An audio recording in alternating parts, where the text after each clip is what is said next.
It is easy to imagine the samurai as stoic warriors engaged in endless duels beneath cherry blossoms, but in reality, much of their time was spent waiting for something to happen. Before we begin, take a moment to like the video and subscribe, but only if you genuinely enjoy what I do here. And let me know in the comments where you are listening from and what time it is. It is always interesting to see who is joining us from around the world. Now then, let us ease into tonight's journey together.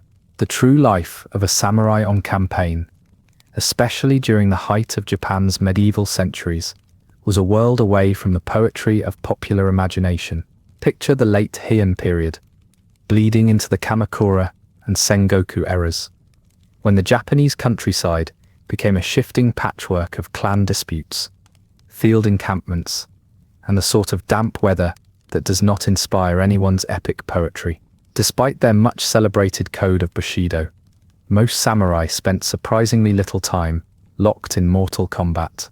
Instead, long days were filled with waiting, marching, and what can politely be called problem solving.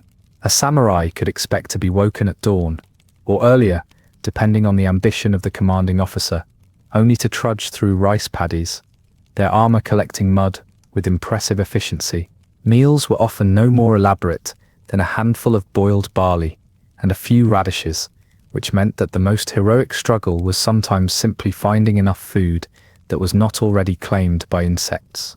A notable peculiarity of campaign life was the thorough unpredictability of what would pass for shelter. If the army arrived first, there might be tents of canvas or crude wooden huts. If one arrived late, a patch of flattened grass would have to suffice, with the hopeful assumption that it would not rain. Of course, it usually rained. There is a certain irony in a society famed for intricate tea ceremonies and delicate garden design, while field camps could resemble little more than a collection of laundry lines and discarded soup bowls. Samurai life on the march was a study in contrasts. Rituals of purification and offerings were conducted with great care, even as the nearest shrine was likely a battered wooden post, blessed by whoever had the cleanest hands that morning. Letters to family were dispatched with impressive frequency, although the chances of receiving a reply before returning home were vanishingly slim. Armies communicated via flags and messenger runners, a system wonderfully effective as long as it did not rain, fog, or simply confuse the runner. Even the great warlords, for all their strategic vision, were often at the mercy of the season's mud, or the stubborn persistence of a defensive wall built centuries earlier. Daily routines were governed by a mixture of discipline and improvisation. Weapons and armor required constant attention, lest a rusty helmet turn a proud retainer into a laughingstock, or worse, an ex-retainer. Social hierarchy was strictly enforced, though it rarely protected anyone from lice or the smell of wet horse. One could always spot the highest-ranking officers by their slightly larger tents and the way they managed to avoid anything resembling heavy lifting. Imagine for a moment a samurai crouched beside a makeshift fire, attempting to warm a bowl of thin soup, while wind tugs at his sleeve, and the next company over debates which direction the enemy might arrive from. The details of glory were for the chronicles. The details of daily life were somewhat less inspiring, but considerably more informative. So, as the campfire smoke coils into the dark countryside and the banners flutter in the dusk, the real world of the samurai on campaign reveals itself. Not quite the heroic legend, but undeniably human, which brings us, with no small sense of relief, to the first chapter of this rather damp and well-worn journey. The samurai campaigner of medieval Japan lived in a world shaped by rigid routine and the unpredictable demands of both weather and war. To begin at the most practical level, one finds oneself in the heartland of Honshu during the late Heian period, progressing through the Kamakura shogunate and reaching into the turbulence of the Sengoku era, roughly the years between 1100 and 1500. The countryside of Japan, marked by patchworks of rice paddies, dark green pine forests, and surly mountains, formed the principal stage for all military activity. The political landscape was divided into territories controlled by powerful landowning warlords known as daimyo, each with a loyalty that shifted according to opportunity, necessity, or the weather. The imperial court remained aloof in Kyoto, at least when not being politely ignored by whomever had seized power that month. The architectural backbone of samurai society was as pragmatic as the men themselves. While Kyoto shimmered with imperial pavilions and the fleeting delicacy of painted screens, the rural world of the campaigning samurai was far more utilitarian. Castles, constructed of stone foundations, topped by thick wooden palisades, dotted the valleys. In the villages and encampments clustered around these strongholds, houses were built with wooden frames, thatched roofs, and walls of woven reeds or paper. The typical campaign encampment was a temporary affair, featuring tents of coarse canvas, when resources allowed, collapsible wooden huts. These offered little protection from the persistent Japanese rain, which found its way into sleeping rolls and cooking pots with equal resolve. At night, the camp sounds included the irregular crackle of small fires, the quiet grumbling of men struggling with wet armor, and the ever-present chorus of frogs, mosquitoes, and snoring.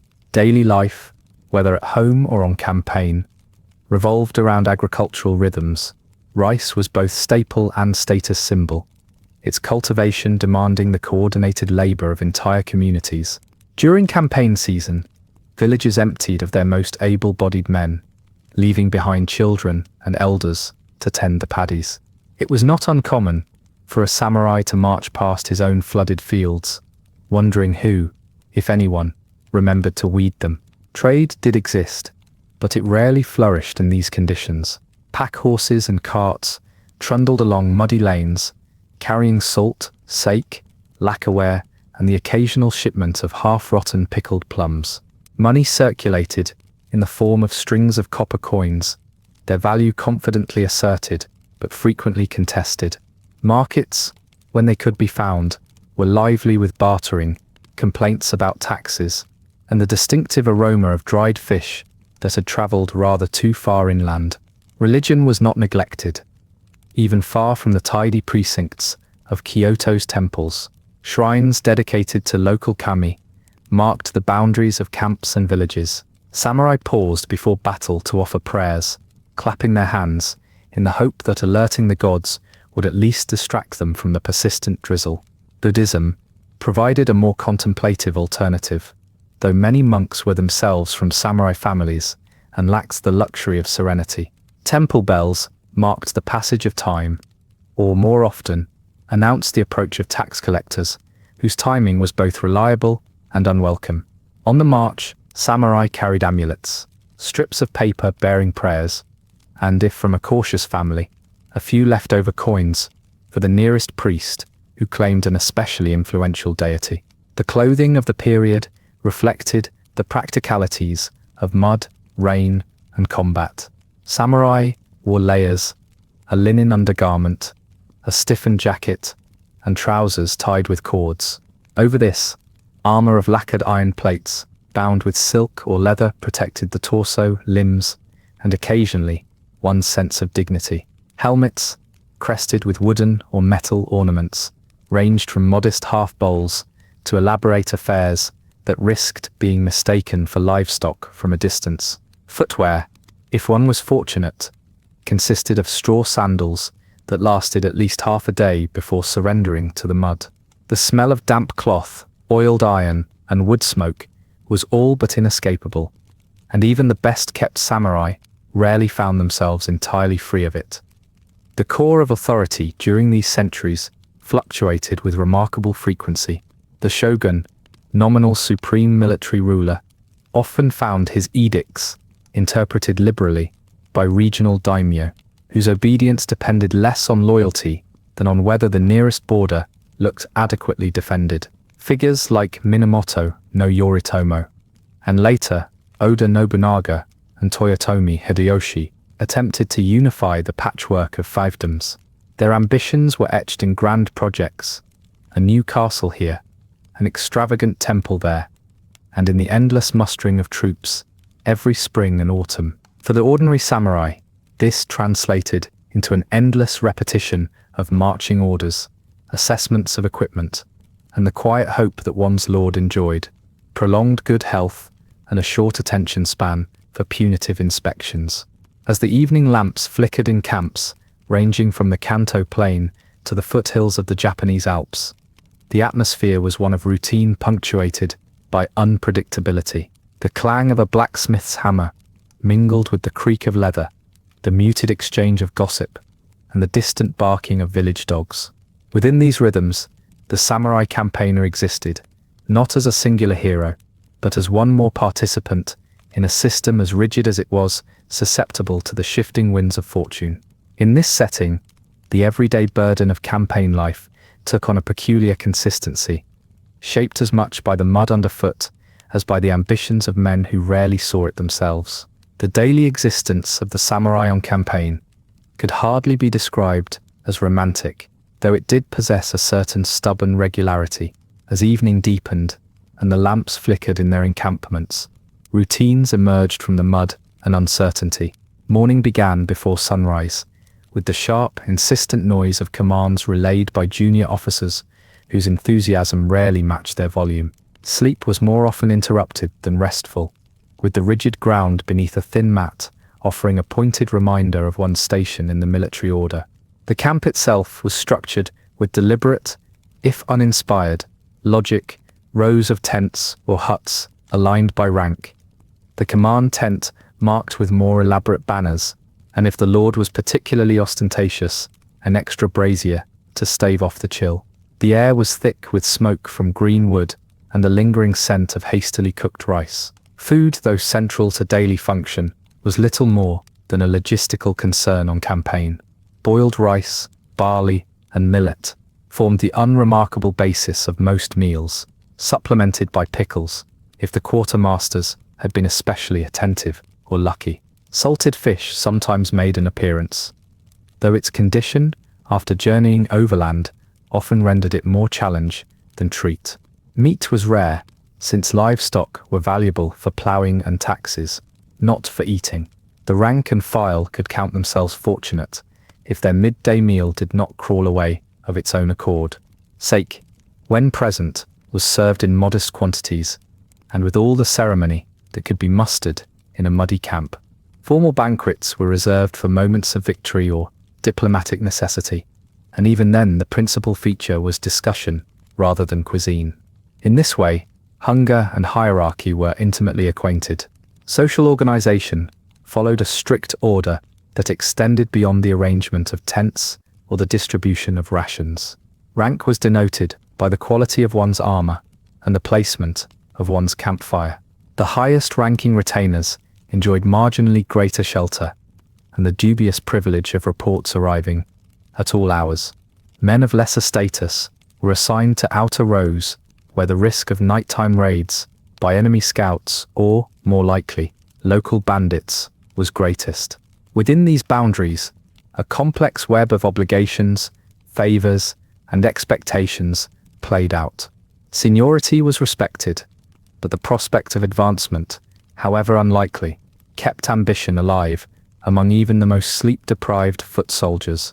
Religion remained a constant companion, as much insurance policy as sincere devotion. Shrines improvised from bundles of twigs or smooth stones were tucked into the corners of tents.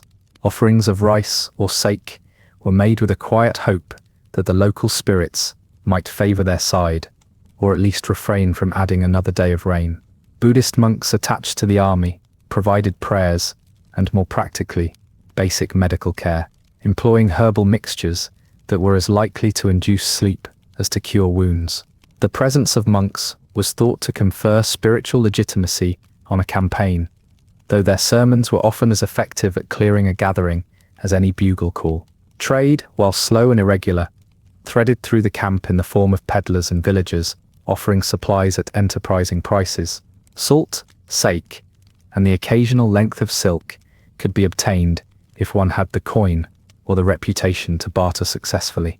Weapons and armor, when damaged, might be mended by itinerant smiths who followed the army not out of loyalty, but out of opportunity. The clang of the smith's hammer was as natural to the camp as the clatter of bowls or the shout of sentries. Agriculture, meanwhile, continued at a distance, with fields left untended and families managing as best they could. The absence of so many men placed a burden on those remaining behind, and the cycle of planting and harvest was often disrupted by the demands of campaign. The samurai, for all their focus on martial values, were intimately aware that victory in the field meant little if the paddies at home were choked with weeds. Messages arrived intermittently, carried by runners who navigated muddy roads and the unpredictable hospitality of checkpoint guards. A letter from home, however brief, was treasured as both comfort and reminder of the world beyond the camp. The political framework continued to shift. Daimyo vied for power and territory, pledging loyalty to the shogun or emperor as suited their prospects. The names of men like Oda Nobunaga or Toyotomi Hideyoshi came to punctuate the uncertain peace with ambitious reform or ruthless warfare. New fortresses sprang up along strategic routes, their timber palisades darkening the landscape and requiring yet more woodcutters, carpenters, and stone haulers. Orders from above arrived with impressive formality, their seals and calligraphy disguising the simple instructions within "march here, siege that, hold fast until further notice." The real contest, most days, was not so much between rival armies as against discomfort, confusion, and the steady attrition of supplies. The sounds of camp, shouted exchanges, distant hammering, and the monotonous cadence of drill blended into a background hum that rarely paused for reflection. The climate, indifferent to human ambition, shaped every decision. Heavy rains turned tracks into rivers and tents into soggy inconveniences. In the long, humid evenings, even the most diligent samurai found it difficult to maintain discipline, and more than one rivalry was kindled over the allocation of a dry blanket or a slightly less damp straw mat. The campaign, as ever, moved forward, with the slow inevitability of men doing what was needed rather than what was desired. The samurai's existence on campaign was marked by a peculiar combination of unvarying routine and constant, if minor, disruption. Even as the army pressed onward, following orders handed down from distant daimyo or ambitious warlords, the day-to-day structure of life in camp seldom changed. Morning began with the insistent noise of gongs or shouted orders. The air, still damp from the evening rains, carried the smell of wood smoke and boiled grains. Men shook the sleep from their limbs, checked their equipment for signs of rust or fraying, and assembled for another round of drills, designed as much to maintain morale as to sharpen skill. Weapons and armor, valuable though far from pristine, had to be meticulously inspected. The lacquered surface of a cuirass, or the layered iron of a kabuto helmet, offered a certain reassurance, even as both inevitably grew heavier in the humid air. In these early hours, the presence of hierarchy was visible in every gesture.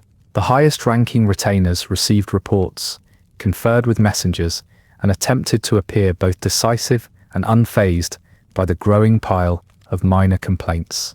The lesser samurai and foot soldiers, meanwhile, endured the morning with less ceremony. They formed up for inspection, prepared the tools needed for work parties or repairs, and speculated, never too loudly, about the likelihood of movement that day. The possibility of a skirmish or a sudden change of orders was always present, but more often the only battle was against boredom and the many small indignities of communal living. Religious ritual also played its part in the morning routine.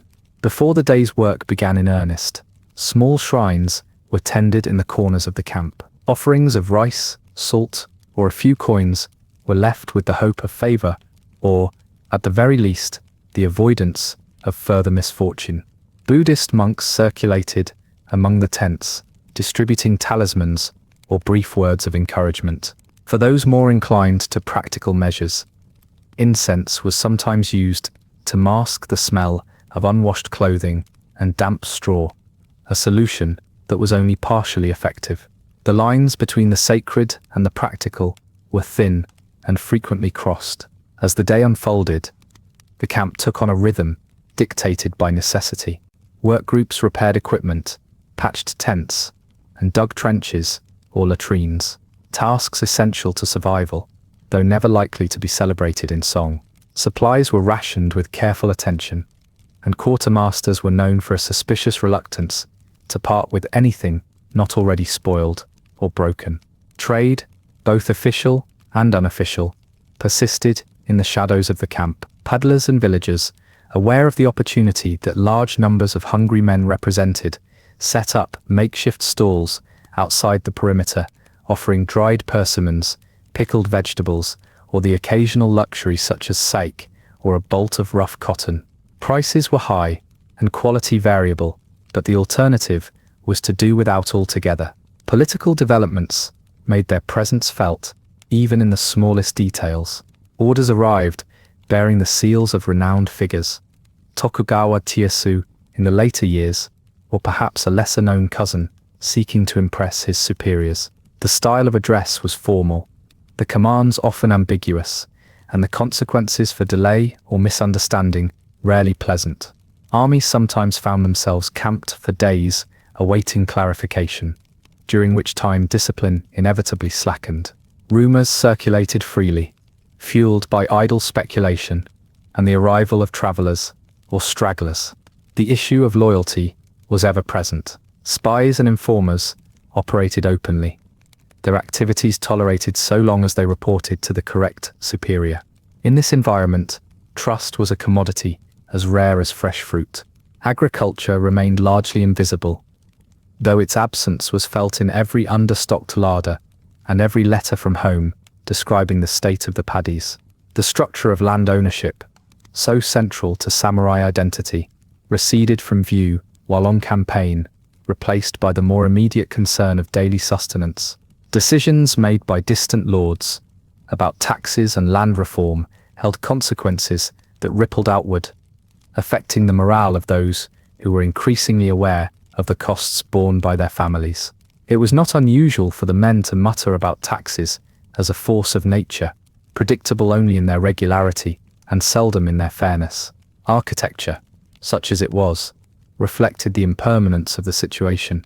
Tents sagged under their own weight, wooden huts leaned at improbable angles, and temporary palisades offered more reassurance than genuine security.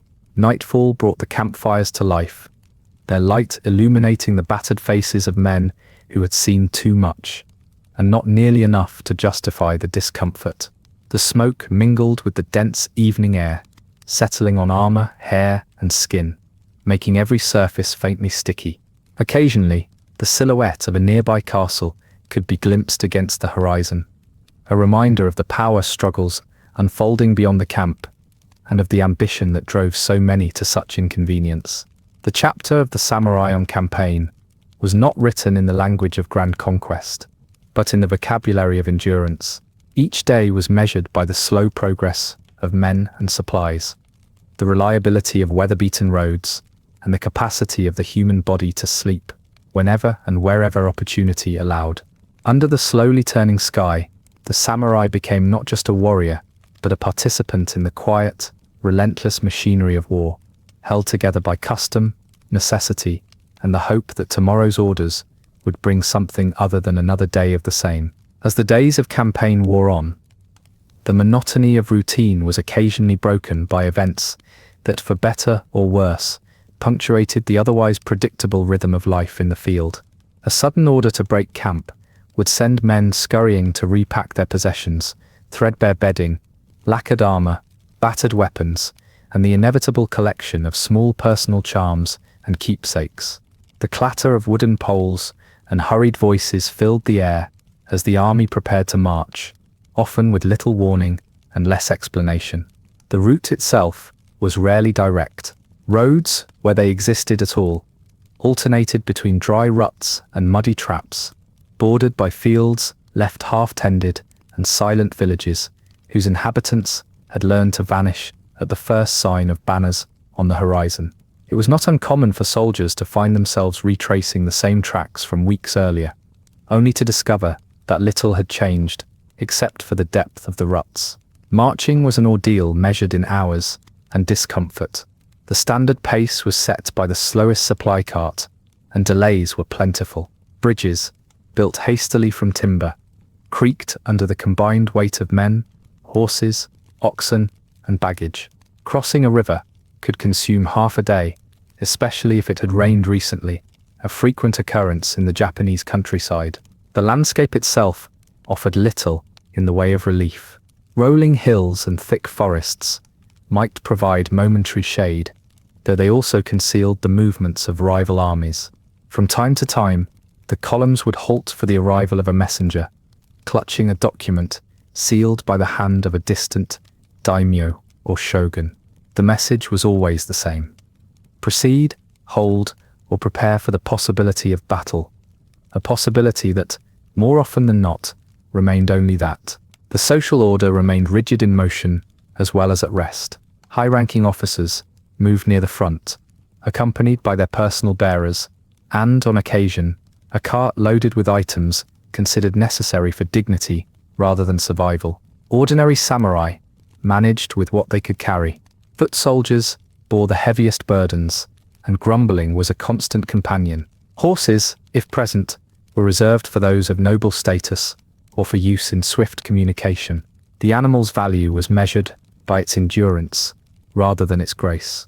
At each stop, the hierarchy reasserted itself, with officers seeking the driest ground and everyone else making do with what remained. Religion and ritual followed the army along the road. Temporary shrines were set up on the outskirts of each new camp, and monks recited prayers before each crossing or climb. Farmers in nearby fields might pause to watch the procession, offering silent prayers to local spirits, as much for their own safety as for that of the warriors. At times, a particularly auspicious day was marked with additional offerings or a brief pause to consult omens. The sense that one's fate was in the hands of more than just military skill was ever present, though it rarely persuaded anyone to volunteer for the vanguard. Trade continued to reach the army, albeit in reduced and unreliable forms. Villagers appeared at the edges of the column, selling dried sweet potatoes, makeshift rice cakes, or, if word had spread, freshly brewed sake. Prices remained high, reflecting both demand and the risk of being caught in the wrong place by the wrong band of foragers. The exchange of goods was brisk and largely unregulated, but the supply seldom matched the appetite of thousands on the move. On fortunate days, a passing merchant might also offer news, though accuracy was always in question. The latest rumor about a rival army's size or the condition of a distant castle traveled faster than verification. Agriculture, as ever, persisted in the background. The landscape was patchworked with paddies, their edges trampled by the passage of troops, but still showing evidence of careful cultivation. The timing of campaigns was dictated as much by the farming calendar as by military need. Daimyo who ignored this reality risked alienating the very villages meant to supply their armies. A poor harvest could mean hunger in both camp and homestead, and even the most martial lord found himself at the mercy of the seasons. Architecture was mostly temporary and assembled with resigned efficiency. The best that could be said of a roadside camp was that it was serviceable. Tents pitched in neat rows offered minimal shelter. Campfires produced more smoke than warmth. When passing through a town, the army might commandeer temples or storehouses for the night, their timber beams still resonant with the ceremonies of a quieter life. The contrast between civilian and military spaces was stark, where an ordinary home might display woven mats, lacquered trays, and the calm order of daily existence. The makeshift quarters of the army displayed only the unadorned necessities of survival. Politically, each march reinforced the realities of shifting power. Alliances were assumed to be temporary, and the faces of commanders could change more quickly than the seasons. Reports of an emergent rival, a rebellious vassal, or a diplomatic overture from the imperial court arrived with predictable unpredictability. In the end, the march of the samurai was less a quest for glory than an exercise in collective endurance, measured not in victories, but in the ability to keep moving, regardless of what tomorrow would bring. When the army finally arrived at its next destination, the sense of relief was muted by the realities of camp life, reasserting themselves almost instantly. There was little celebration in reaching a new patch of muddied earth or a borrowed copse of trees. The order to halt was met with a flurry of practical activity, tents unrolled, horses unsaddled, and the slow, clumsy business of creating some semblance of shelter. The command tent went up first, marked by banners, carefully arranged to broadcast the presence of authority to friend and potential spy alike. The rest followed, in a sequence determined less by preference and more by rank. Junior officers argued over the allocation of the least waterlogged ground, while common soldiers unpacked their few belongings and began the hunt for a suitable spot to cook rice before the evening's dampness set in. Food preparation was as uninspired as ever. Rice, barley, or millet, sometimes a mixture of all three, formed the core of every meal, served beside pickles of inconsistent provenance and the odd scrap of dried fish. Firewood, always in short supply, was gathered by work parties who returned with bundles of dubious quality. The resulting haze of smoke hung low over the camp, mingling with the odors of sweat, damp cloth, and the faint tang of rusting iron. On rare occasions, a superior would distribute a measure of sake, its sharp aroma momentarily lifting spirits before returning them to their customary level of resignation. The human landscape of the camp was a study in order and necessity. Each man knew his place and the shape of his obligations. There was little opportunity for deviation. The officers met to review orders and assess the lay of the land. Messengers came and went, carrying updates in careful script, each stamped with a seal that promised more than it revealed. Lower-ranking samurai checked their weapons, relacing armor where it had begun to fail, and exchanging stories that blurred the line between news and invention. Foot soldiers, largely resigned to their role, maintained the perimeter and tried to catch a moment's rest between chores. If the site stood near a village, relations with the local population ranged from wary cooperation to outright suspicion. Villagers appeared at the fringe of the camp, with bundles of vegetables, bundles of straw, and expressions of cautious calculation. They bartered for salt, cloth, or, if feeling bold, news from beyond the valley. Religion maintained its hold over daily affairs.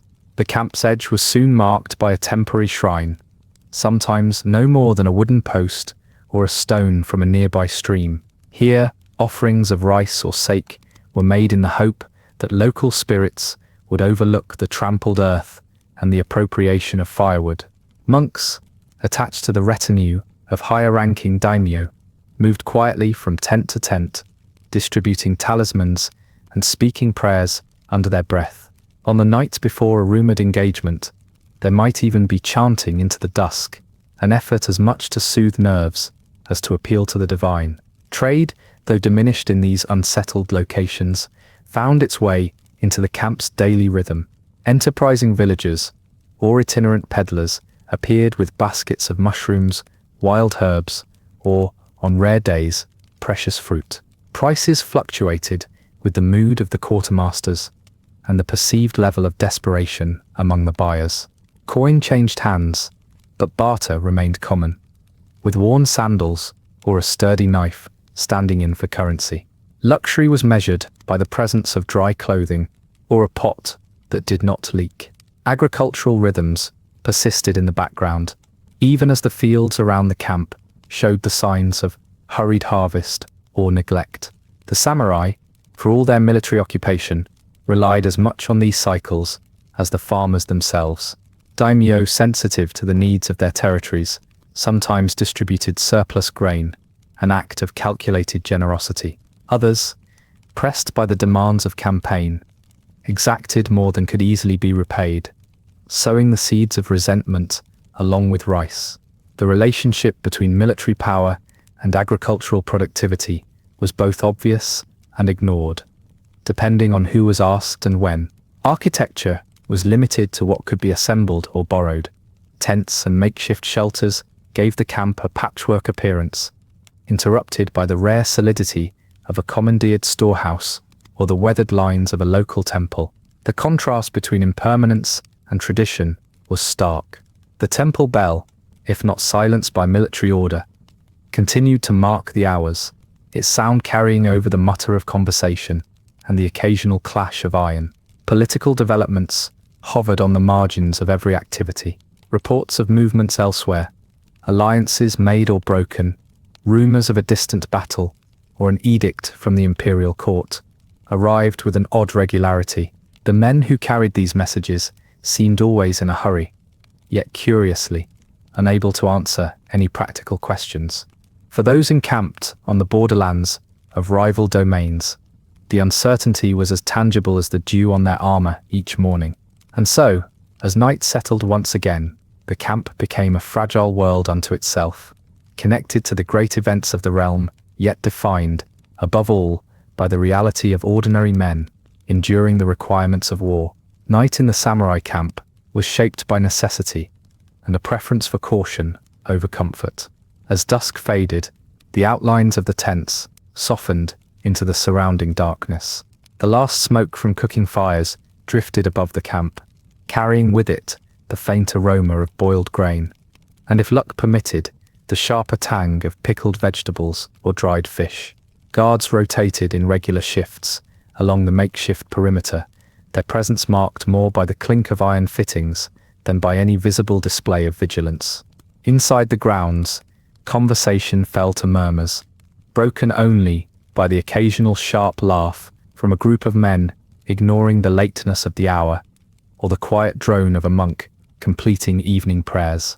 The sounds of the night were neither reassuring nor entirely threatening. Some came from within, snoring, the faint creak of armor being set aside, the soft scrape of a sword being checked one last time. Others drifted from beyond the camp's boundaries, the call of a distant night bird, the rustle of reeds in a breeze, the uncertain crackle that might signal a forager or a stray animal. The darkness outside the watchfires was complete, the moon sometimes struggling to break through layers of low cloud. Oil lamps offered little more than small islands of pale light, around which men gathered briefly before retreating to whatever shelter was available. Those with higher status might enjoy the shelter of an extra layer of canvas, or even claim the corner of a commandeered building. But most samurai slept in lines, sharing the limited warmth of tightly packed straw mats. Each man wrapped himself in a thin blanket or cloak. The ground offered no comfort, and, when it rained, no dryness. For all the formality of the samurai code and the hierarchies that divided noble from foot soldier, the discomfort of sleeping outdoors united them. It was a small democratic truth, if not one likely to inspire poetry. Religious observance remained a nightly ritual, shaped as much by fear as by habit. Some men tied tiny paper charms around their wrists or swords, hopeful of protection from spirits, illness, or misfortune in the coming day. Those whose families had sent them with Buddhist sutras or written prayers read them quietly, lips barely moving. Others simply looked toward the makeshift shrine at the camp's edge, where flickering votive candles marked the boundary between order and the ungoverned dark. Monks, when present, led short rituals for those who wished to participate, lending the night a measure of formality and continuity with home. The night was also a time for messages. Runners arrived at all hours, with dispatches, written in careful hand on narrow strips of paper, sometimes sealed with elaborate marks of authority, sometimes not. The purpose of these messages ranged from mundane updates about supply carts to reports of enemy activity, or, more often, corrections to the previous day's instructions. Commanders met by lantern light, reviewing orders and debating the wisdom of remaining in place or preparing for a forced march at dawn. Word of a new alliance, a betrayal in a neighboring province, or the death of an important lord traveled through the ranks by rumor as swiftly as by official means. In the absence of sleep, speculation became a common pastime. Trade did not entirely stop with nightfall. Villagers who trusted the army's discipline might approach under cover of darkness to barter quietly for salt, cloth, or the occasional handful of grain. Peddlers, less confident, waited for first light. The value of goods shifted with necessity. A dry cloak, a fresh candle, or a pair of sound sandals acquired a status well above their usual worth. The currency of rumor held its own weight, and fragments of gossip or news were sometimes exchanged for small favors or a share of a slightly better meal. Agricultural work continued only in the minds of those sleeping far from home. Letters from family, when they arrived, were read and reread by firelight. Such notes brought complaints of missed planting, worries about taxes, or, rarely, tidings of a good harvest. The uncertainty of war was measured not just in risk, but in the knowledge that each night spent in camp was a night lost to the fields that sustained the country and its armies alike. Architecture at night was at its most provisional. The wind found every imperfection in the construction of tents and lean-tos. Dryness, like privacy, belonged mainly to those of rank. The majority of shelters shifted and sagged with each gust, offering protection only in the most technical sense. The rare presence of a nearby temple or warehouse offered a chance at solid walls, but only for a fortunate few, so the hours passed. The camp held together not by comfort or abundance, but by a structure of discipline and the weary acceptance that night, like war, was endured as much as overcome. By dawn the routines would begin anew, as the threshold between rest and duty was crossed with the same resignation that marked each previous day's end. At the first sign of dawn, the remnants of sleep were brushed aside with the same habitual resignation that marked so much of life on campaign. The dim grey light filtered through the thin walls of tents and lean-tos, revealing every crease, stain, and sign of their patchwork construction. In this pale hour, the camp roused itself with quiet groans, muffled coughs, and the subdued clatter of men rising from mats, still damp from the night's dew. Few spoke, unless necessary. Priority was given to routine, rolling bedding, securing armor, and checking the condition of equipment that had spent another night battling moisture and indifference. A handful of men set about rekindling campfires, coaxing reluctant embers to life with whatever scrap of dry fuel could be found. The sharp scent of smoke and burning twigs mingled with the persistent odor of sweat, damp straw, and the previous evening's rice. Others fetched water from nearby streams or wells, their footsteps muffled by soft earth. The water was cold and clear, but a glance at its muddy banks reminded everyone of the many feet that had passed this way before. Breakfast, such as it was, differed little from the evening meal. A shared pot of rice or millet, with pickled radish, if luck and stores permitted. Steam rose in thin wisps from battered bowls, providing a brief comfort that faded as quickly as it came. Morning assembly was as much a performance of hierarchy as an exercise in preparation. Officers reviewed orders received late at night, now spoken aloud before lines of waiting men. Those orders might contain the promise of movement, a day spent maintaining camp, or simply a list of tasks that would prevent idleness. Messengers, their faces drawn from lack of sleep, stood nearby, holding further instructions. Each announcement was met with nods, some genuine, others purely for form's sake. The structure of the day, such as it existed, depended more on the temperament of those in command than on any higher logic. Political developments slipped into conversation with the same inevitability as news of the weather. The name of a powerful daimyo might be mentioned in passing, accompanied by speculation as to his intentions. Word of ambitious reforms by Toyotomi Hideyoshi or the shifting allegiances of local lords circulated with only slightly less certainty than rumors of bandit raids or the number of fish caught in a nearby stream.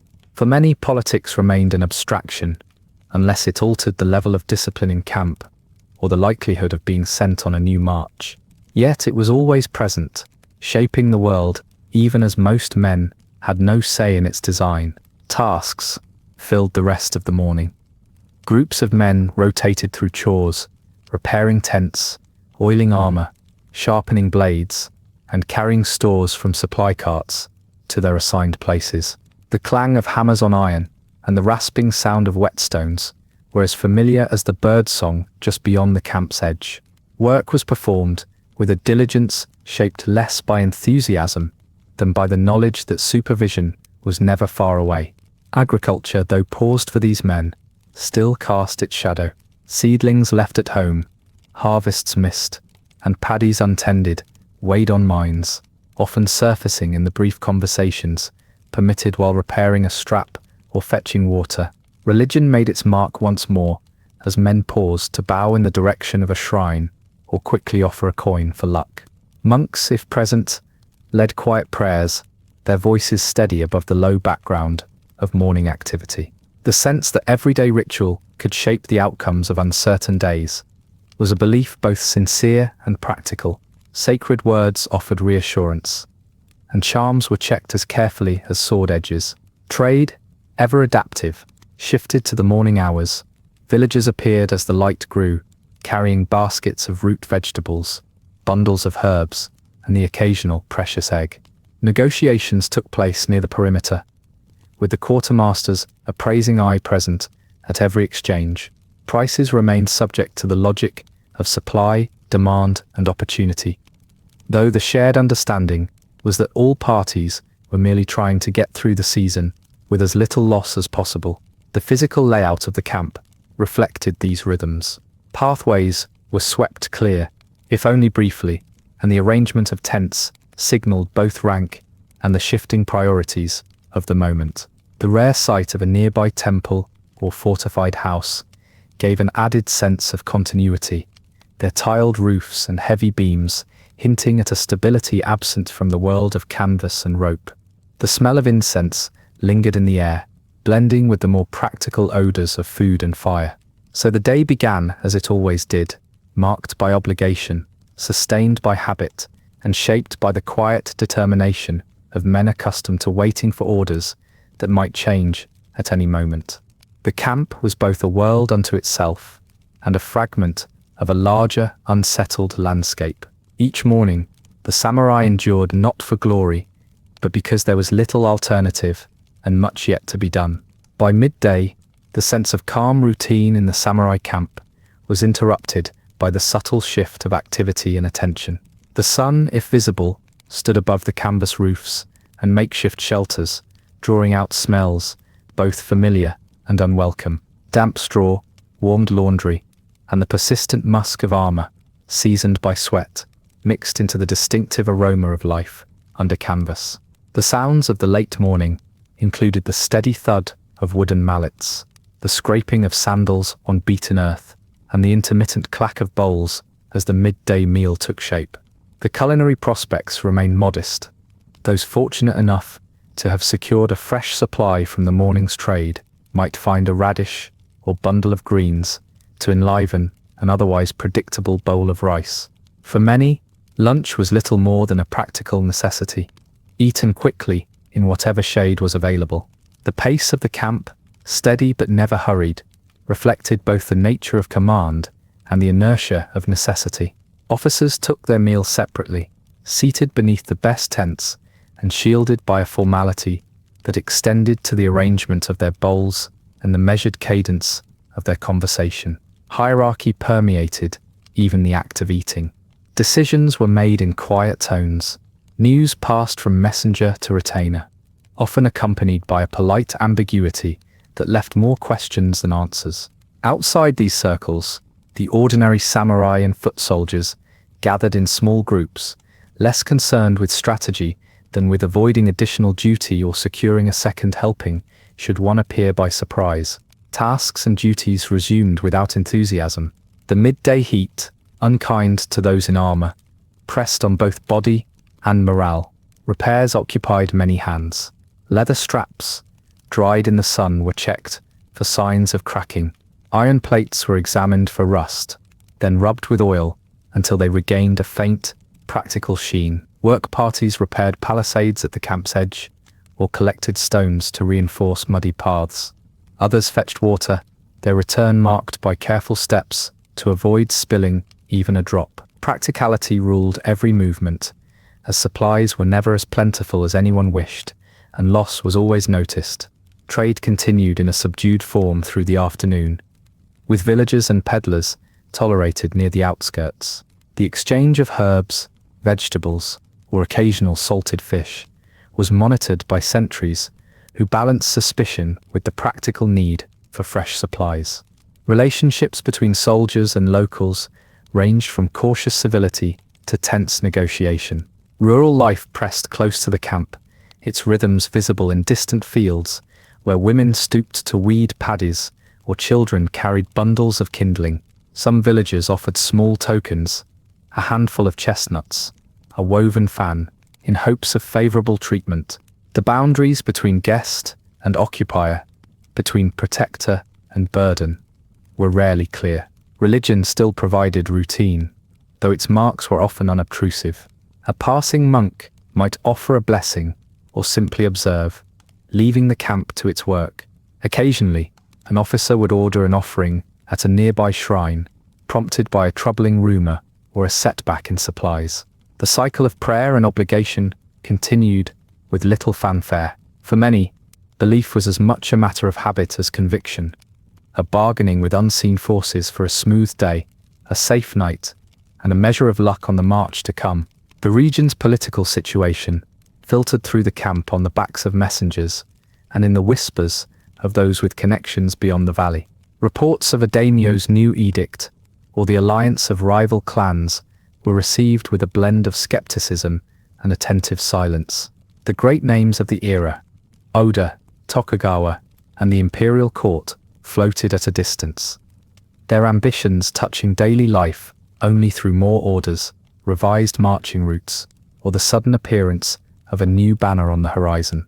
The men in camp might discuss such matters in the abstract, but their concerns remained immediately practical: food, shelter, and the avoidance of attention from those with power to bestow chores. Architecture in the midday sun seemed provisional, the patchwork of tents and lean-tos sagging slightly as the heat rose from trampled earth. The rare, sturdy structure, a granary, small temple, or manor, stood apart, a reminder of more settled times and stronger walls. The afternoon hours stretched, filled by routine and quiet anticipation. Rain was always possible. Unexpected orders were always possible. For now, the cadence of daily life continued, as it had in countless camps before, a pattern of endurance, small comforts, and the persistent wait for whatever would eventually disturb the uneasy lull. As the afternoon wore on, the camp began to shift from the listlessness of midday toward the muted stirrings that accompanied the approach of evening. Shadows lengthened along the rows of tents and shelters, their outlines growing softer as the light faded. Tasks that had occupied the samurai and their companions throughout the day became more purposeful, if not more enthusiastic. Equipment was stowed away, blades wrapped with oiled cloth, and stray belongings collected with the resigned care of men who understood that anything left unattended would either be reclaimed by the mud or borrowed by someone with fewer scruples about property. Work parties returned from the perimeter, carrying tools or bundles of firewood gathered from the edges of nearby groves. The daily inventory of supplies was checked and recounted, with quartermasters making quiet notes and offering the occasional sigh at dwindling salt or spoiled rice. The cooking fires, which had been banked through the heat of the day, were coaxed back to life. The thin smoke rising from them gave the air a more familiar haze, laced with the sharp scent of burning pine and the subtler undertones of whatever rations had survived the week's handling. The evening meal, if not anticipated with pleasure, was at least welcomed as a signal that another day was finished. Social life in the camp took on a slightly different character as the light failed. Officers gathered near their tents, sharing a measure of sake, if supplies allowed, and discussing the day's minor triumphs and more persistent challenges. For the ordinary samurai, camaraderie was found in small groups that formed near the fires, voices low and laughter quick to fade should an officer approach. The conversations drifted between family left at home, the enduring annoyance of wet bedding, and the state of the roads. Every man seemed to possess a story of hardship that managed to sound universally familiar, regardless of its particular details. Religion threaded through these routines with an unobtrusive steadiness. The evening's prayers were offered with the same mixture of habit and hope as in previous nights. A monk might lead a short sutra, or simply pass through the camp, distributing wooden amulets and brief, practical blessings. Some men made their way to the makeshift shrine near the edge of the encampment, leaving offerings of rice, coins, or whatever small item could be spared. Others remained at their fires, the ritual of a silent bow replacing formal observance. The sense that fortune, good or ill, could be swayed by a word or gesture persisted, however faintly. Trade and barter slowed as dusk fell. Peddlers and villagers, having gauged the mood and opportunities for the day, retreated toward the safety of their own homes. The few who lingered did so with an eye on the watchful sentries, hoping for a last exchange before the camp settled fully into night. Goods not sold were packed away, and the paths between tents grew quieter, marked only by the sound of sandals and the occasional bark of a dog. The agricultural world outside the camp continued in parallel. The fields, now tinged with the gold of late afternoon, stood mostly untended, their irrigation channels gleaming in the slanting light. For the samurai, the sight was both reassuring and vaguely troubling, a reminder that all campaigns must eventually be measured against the uncertain arithmetic of harvests and stores. Letters from home, when they arrived, often contained more information about the state of paddies than the state of politics. Such concerns were rarely absent from conversation, even if not voiced directly. Architecture, in the waning light, lost any illusion of grandeur. The patchwork of shelters and tents was revealed for what it was, a pragmatic arrangement reflecting the needs and resources of the day. The rare temple or sturdy granary, when cast in silhouette against the deepening sky, suggested something lasting. The rest of the camp was temporary by design and expectation. The sound of the temple bell, if present, marked the passage of time in a way both ordinary and oddly comforting. Political developments, while never entirely absent, seemed to recede with the setting sun. The urgency of new orders, or the impact of shifting alliances, was postponed until morning, when the world might look slightly different, or at least feel more manageable. For now the evening belonged to the routines, honed by necessity and repetition, shared food, whispered prayers, and the gradual settling of life back into its nightly cycle. The samurai camp, for all its discomforts, endured through these small acts of continuity, each man finding his place within the greater machinery of war and uncertainty. As darkness settled fully over the samurai camp, any vestige of activity became subdued by necessity rather than choice. The last of the cooking fires dwindled, sending a faint red glow across the worn earth and revealing only the silhouettes of those who lingered nearby. Most men prepared themselves for sleep, with the deliberate efficiency honed by repetition. Armour was stacked carefully, swords wrapped and placed within easy reach. Straw mats and thin blankets, rolled and unrolled countless times, were shaken out and arranged in lines along the ground. The air, now touched with a chill, carried the mingled scents of burnt wood, damp fabric, and the persistent undercurrent of bodies crowded together for warmth.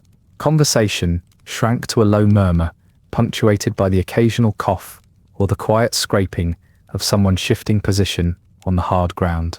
Despite the quiet, the boundaries of the camp remained clearly marked.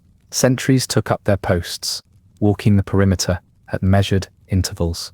Metal fittings on armor tapped rhythmically with each step, a subtle warning to any who might mistake the darkness for inattention. These routines, rarely interrupted, were designed as much for reassurance as practical defense. Attack was always possible, but more often it was the weather or the uncertainty of fresh orders that created real anxiety. In regions near frontiers or contested territory, extra watches might be set, their vigilance mirrored in the tense posture of the camp, even as most slept. Within the tents, designated for higher-ranking officers, the evening's quiet was filled with a different kind of work. Reports were read by lamplight, orders reviewed, and the various notes and requests of the day tallied. Maps, most of them hand-copied and smudged from repeated folding, were studied with the hope that tomorrow's movements might offer some advantage, or at least avoid unnecessary discomfort. The officer's world, while marginally more comfortable, was no less ruled by uncertainty. Even the most well-informed could only act on information already out of date by the time it arrived. The names of powerful daimyo, or rumors of a new edict from Kyoto, were weighed with care, since alliances and intentions seemed as changeable as the weather. Religion, too, found its place in the quiet of night. Those who had not joined in earlier prayers often took a moment for silent observance before sleep. Talismans and charms were checked again, some tied to armor clasps, others tucked beneath sleeping mats. Monks, occasionally present by invitation or necessity, sat in their own corners, reciting sutras into the darkness, or simply meditating. The logic of faith remained as practical as ever, if not in providing certainty, then at least in offering a structure to the uncertainties that shaped every aspect of life on campaign.